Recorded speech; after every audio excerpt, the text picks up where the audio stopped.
Tomar café da manhã em Dubai e jantar em Nova York, conhecer diferentes continentes, conhecer novas culturas, ficar em hotéis luxuosos, aviões, aeroportos, comer comidas diferentes e tratar países como se eles fossem bairros. Mas afinal, os comissários voam sempre para os mesmos lugares, com as mesmas tripulações? Quais são os voos que eles mais fazem? Eles têm tempo de conhecer o lugar onde eles ficam? E quais são as vantagens de viver numa escala? Se você ficou curioso, vem comigo que eu vou te contar. Oi meus amores, tudo bem com vocês? Bem-vindos a mais um vídeo do canal Não Perturbe. Meu nome é Andressa Cagiano e se você acabou de chegar aqui, já se inscreve, deixa seu like e me perturbe aqui na rede social Instagram, @AndressaCagiano. No vídeo de hoje nós vamos falar sobre escala de voo. Gente, esse vídeo ele vai ser dividido em duas partes porque temos muitas coisas pra falar. Muitas mesmo, sem tirar nem pôr. Tá, e é muito detalhezinho, então a gente vai dividir esse vídeo em duas partes pra ficar mais fácil o entendimento de tudo. Pra começar, eu vou responder uma pergunta que todo comissário recebe muito. A gente tem uma escala ou um destino que a gente faz mais, ou um destino fixo, ou algo desse tipo? A resposta é depende. Depende bastante da empresa. As escalas elas variam aí de empresa para empresa, até a maneira como elas são feitas e a periodicidade aí com que elas são liberadas e de voos que você vai receber de uma só vez muda bastante. Então eu vou falar sobre a Emirates porque foi a empresa que eu voei por mais tempo e é a que eu também consigo lembrar melhor, porque tem muita coisa que eu já comecei a esquecer. Eu tava fazendo um roteiro e vi que tinha muita coisa que eu já não lembrava mais. Mas lembrando aí também que já faz um ano quase que eu não voo mais na Emirates, né? Porque eu fui demitida em julho, mas ao mesmo tempo eu parei de voar em março. Então algumas coisas podem ter mudado e eu não sei. Então se você está na Emirates e mudou alguma coisa e eu falar alguma coisa e você quiser complementar nos comentários, por gentileza, fique à vontade. A escala, ela é mensal, tá, gente? Ela não é fixa, ou seja, todo mês você pode voar para lugares diferentes. A partir do dia 15 de cada mês, você já pode receber a sua escala. Tem alguns meses que ela sai um pouquinho mais tarde e tem alguns meses que ela saía já no dia 15 realmente, tá? E quando ela sai no dia 15, ela já sai pro mês inteiro seguinte, tanto os seus voos quanto as suas folgas e tudo mais. Ela pode ter um máximo de 150 horas de jornada e 120 horas de voo. A jornada, ela engloba tudo, tá? O caminho até o aeroporto, o briefing, o tempo em solo, o caminho até o hotel, o tempo que a gente passa arrumando e recolhendo coisa no avião. Enfim, isso são jornadas. E horas de voo, desde quando a última porta é fechada até quando a primeira porta é aberta depois que a gente pousa. Então assim, quando atrasa o voo, a gente ainda não tá recebendo. Então a gente também não gosta quando o voo atrasa, porque a gente recebe um fixo mais as horas de voo. O fixo ele é justamente para englobar aí essa parte da jornada que não entra nas horas de voo, né? Então essas 30 horas aí de diferença que podem ter na escala entram aí no preço fixo que a gente recebe, né? Porque é o fixo mais a hora de voo. Só que se tiver mais de uma hora de atraso, aí a gente começa a receber, mas eu não lembro, porque isso foi uma coisa que mudou mais pro final, eu não lembro se a gente recebia o valor cheio ou não, mas de qualquer forma a gente recebia alguma coisa depois de uma hora de atraso, mas até então a gente não recebia nada. Pra quem assistiu os vídeos ali da série Além do Café, a gente tem vários. Toda essa parte do embarque, desembarque, tudo isso não é contado como hora de voo, tá? É contado como jornada. Existem algumas diferenças também entre a regulamentação daqui do Brasil e a regulamentação lá fora. São muitas diferenças mesmo.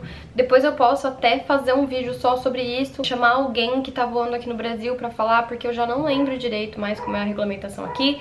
Eu preciso, inclusive, dar uma olhada de como é a regulamentação lá, porque lá, gente, a diferença é que aqui no Brasil todo mundo sabe a regulamentação. É uma parte, inclusive, do curso de comissário.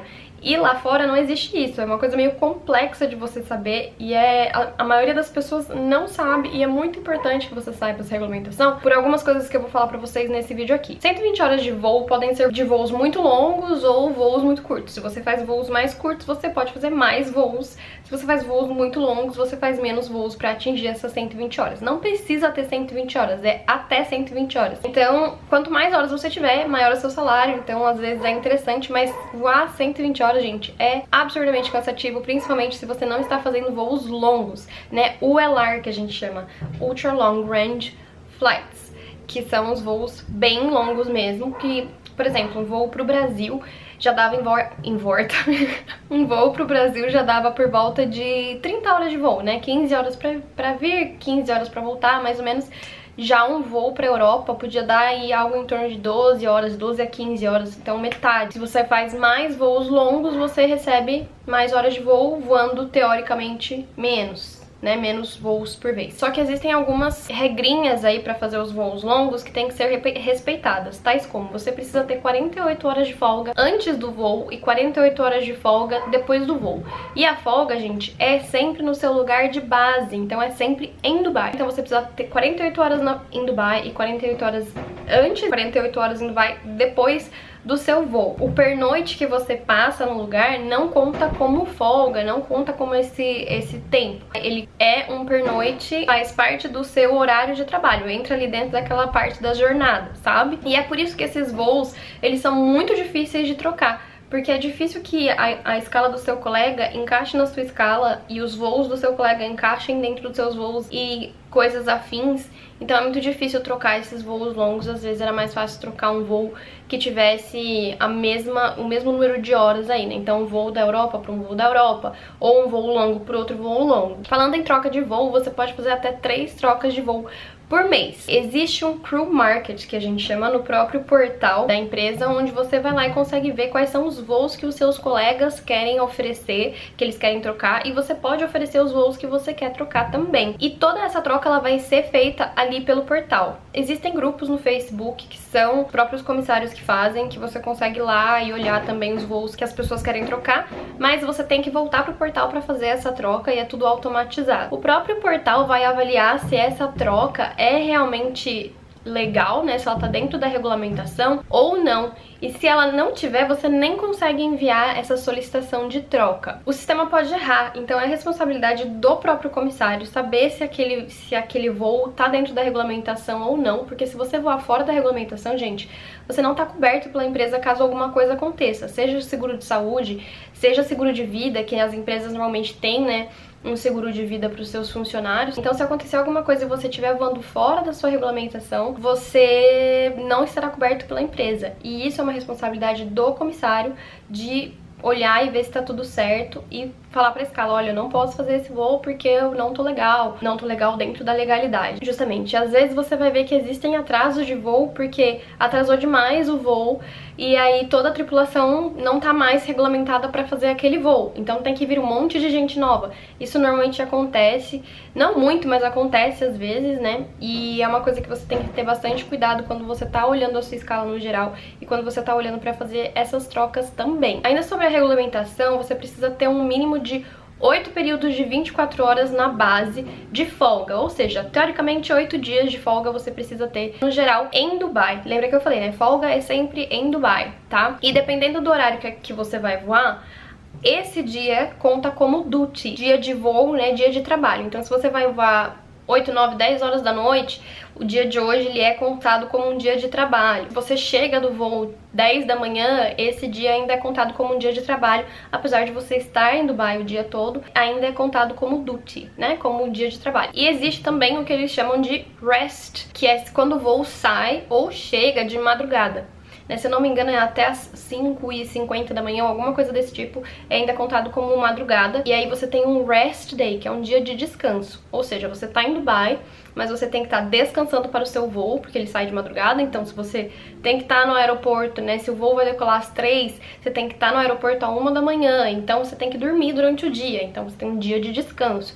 Ou quando você chega de madrugada também, isso conta como rest. Então às vezes você só tem as 8 folgas na sua escala, mas ao mesmo tempo você tem muito mais dias em Dubai, porque você tem dias de descanso, ou dias que você chega ou sai à noite ou de manhã de Dubai, que são considerados dias de trabalho. Nós temos direito a 30 dias de férias, mas elas não podem ser tiradas 30 dias consecutivos, 30 dias pagos de férias, mas não podem ser considerados consecutivos, 30 dias por ano. O mínimo que você pode tirar de dias são 5 dias, o máximo que você pode tirar junto são 20 dias, mas era meio difícil de conseguir 20 dias de férias junto, tá? Pra nós que moramos no Brasil, por exemplo, dependendo do voo que você tinha depois das suas férias, nem compensava vir pro Brasil. Por quê? Lembra que eu falei pra vocês que dependendo do voo que você tem quando você chega de ULR, quando você chega de um voo longo, você precisa de 48 horas entre um voo e outro. Porque, gente, é o tempo que eles consideram que você precisa para se aclimatar, que é as mudanças de fuso horário, né? Como você passa por mais de 4 fuso horários diferentes, do Brasil para Dubai, por exemplo, ou da Austrália para Dubai, ou dos Estados Unidos para Dubai, você precisaria ficar em Dubai 48 horas antes do seu próximo voo.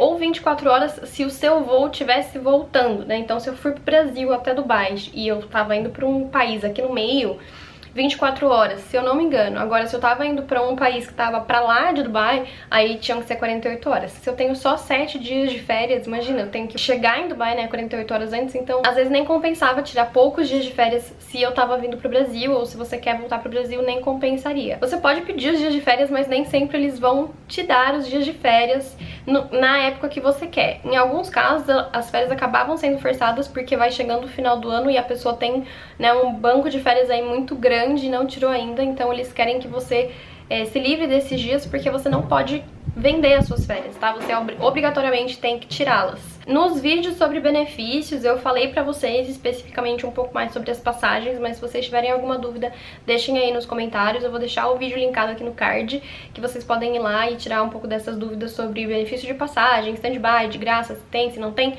como que funciona. E gente, os pernoites, né, que é quando a gente chega no lugar onde a gente vai ficar realmente. Então, né, se eu tô fazendo Dubai e Nova York, eu vou ficar um período em Nova York, isso é chamado de pernoite. Normalmente eles eram de 28 horas, mas eles podem ser mais longos. Tinha um pernoite de até 54 horas, 52 horas, se eu não me engano. Mas normalmente os períodos deles eram de 28 horas. Eu acho que tinha um ou outro pernoite, um ou dois, não lembro se eram de 12 ou 14 horas, que eu acho que era Seychelles e tinha um outro. Mas a grande maioria era entre 28 e 30 horas, às vezes um pouquinho mais, 31 horas. E você pode sair do hotel, você pode aproveitar e você pode conhecer o lugar onde você tá. E eu vou fazer um vídeo só sobre pernoite pra falar, porque senão vai ficar impossível falar sobre escala. Mas esses, né, pernoites, eles não são considerados folga, né? Como eu falei, é considerado dia de trabalho. Então, teoricamente, tá englobado aí no seu salário base e você recebe um valor quando você chega no pernoite para alimentação. Voos acima de 4 horas, obrigatoriamente, precisam ter um pernoite. Então, até 4 horas de voo, uma perna, até 4 horas. Então, às vezes, era uma perna para ir, uma para voltar, né? Então, ficavam 8 horas aí de hora de voo. Até 4 horas, se uma das pernas é até 4 horas, pode ser um bate-volta. Mais do que isso, aí já tem que ser um pernoite. E esse foi o primeiro vídeo geral sobre escala. Eu sei que às vezes é muita informação. Se ficar alguma dúvida, coloca aí nos comentários, porque eu sei que às vezes pode ser um pouco confuso na minha cabeça, às vezes parece que eu tô sendo clara, mas é porque eu tô muito acostumada. Então, se não ficou claro, me falem aí nos comentários que eu gravo um outro vídeo sobre isso, não tem problema nenhum, e a gente vai conversando. No próximo vídeo eu vou falar sobre como pedir voos, como que era decidido qual comissário voa onde, que é uma coisa muito legal que acontece na empresa. Outras curiosidades também. Se você gostou, gente, não deixa de apertar o like pra eu saber que você tem interesse nesse tipo de vídeo. Se você chegou aqui agora, se inscreve no canal. Me segue no Instagram, que está aparecendo aqui na tela novamente. Um beijo, até o próximo vídeo. Tchau!